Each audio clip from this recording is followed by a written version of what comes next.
بسم الله والصلاة والسلام على رسول الله. السلام عليكم أحبتي في الله. اليوم جبت لكم حلوى بالكراميل وحشو قوة في البنة. نبداو على بركة الله. لهنا أول حاجة عندي 125 غرام مارغرين، نزيد لها 2 ملاعق سكر طب، ونزيد 2 ملاعق زيت، نزيد لهنا 2 ملاعق تاع كاوكاو محمصين وبالقشور تاعهم مرحيين، ونزيد لهنا لاغوم تاع الكراميل. اللي تحبوا ديروا الكراميل ولا تزيدوا لاغوم كما حبيتوا، هذا اختياري. ونزيد لهنا بيضه كامله وصفار بيضه، ولهنا نخلط المكونات كامل مع بعض، تحبوا بالباتور ولا تحبوا بيديكم كما حبيتوا، حتى يتجانس الخليط مع بعض. ومن بعد نزيد لهنا 2 ملاعق تاع نشا، ونزيدوا رشه تاع ملح، انا نسيتها نتوما حطوها مع الاول.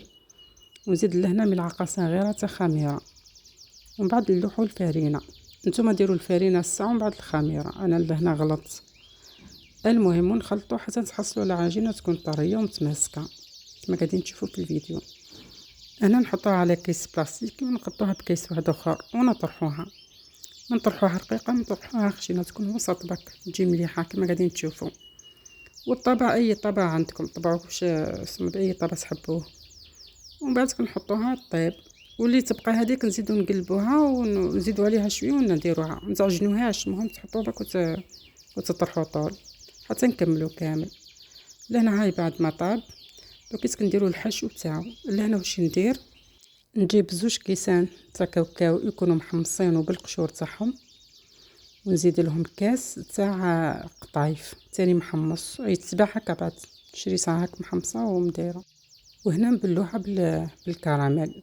لهنا الكراميل واش هي، انا سخنته شويه باه يطلق روحو، عمبالكم ديروه هكاك ما يكفيكمش يهزلكم بزاف، بصح كي تسخنوا شويه يطلق روحو. نلموا به حتى نحصلوا العجينه. وهاد العجينه تاني نطرحوها كما قاعدين تشوفوا في الفيديو، ونطبعوها بنفس الطبع اللي طبعنا به الكاطو تاعنا. ومن بعد نحكموا نلصقوا حبه من هذه العجينه في الكاطو. نديروا شويه كراميل باه تلصق لكم مليح، ما تهرب لكمش من الحبه. ونحطوا عليها الحبه تاع الصابلي الاخرى ونكملوا حتى نكملوا كامل. ومن بعد لهنا نجيو نديروا الكلاصاج. لهنا واش درت شوكولا بيضاء ذوبتها.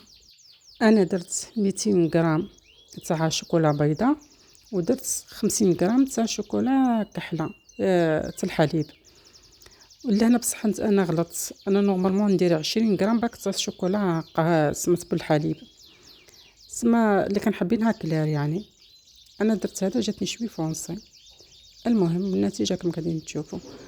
نسلها ملعقه تاع زيت وكلاصيت الحبات تاعي كما قاعدين تشوفوا.